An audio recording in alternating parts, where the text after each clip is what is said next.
in love, the physiological reactions are The first stage of romantic love releases the same neurotransmitters that your brain would release during a high from a drug. It's chemical. We start to crave time with that person the same way the body craves any other addiction. Dopamine, which is associated with feelings of euphoria, surges when we are around the object of our affection. This makes us desperate to get more and more of that high. Serotonin levels in the brain, on the other hand, drops dramatically. Since serotonin usually regulates our mood, we start feeling this positive emotion towards the other person even more strongly. This causes the crazy love that we can feel for the person in question. The chemical reaction in our head are not the only physiological symptoms of love. Physical attraction to our partners in the early stages of love actually creates a full body stress response. That may sound odd, since love and stress don't seem to be related, but the symptoms are the same. Both cause you to release adrenaline and cortisol in anticipation. Based on a research by Chapman in 2011, they had concluded without a doubt that a person responds with their entire body when their body desires.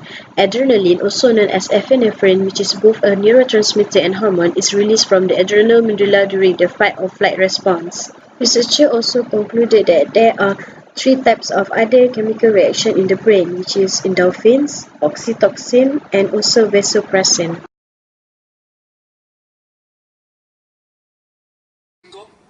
이제 아주 검 좀 본다고 오냐오냐 해줬더니 아주 그냥 참나.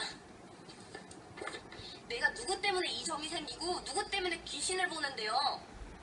나긴 뭐 예쁘게 봐구만. 어머. 아저씨 지금 내 머리카락 쳤어요? 아, 그러니까 가슴에 검이 꽂히지. 사람이 이런 게 꽂히는데 다 이유가 있다니까. however, when you hate someone, this will occur. Like other emotions, anger is experienced in our bodies as well as in our minds.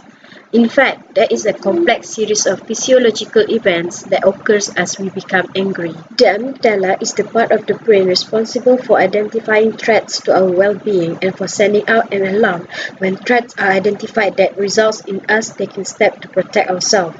The amygdala is so efficient at warning us about threats that it gets us reacting before the cortex is able to check on the reasonableness of our reaction. As you become angry, your body's muscle tense up.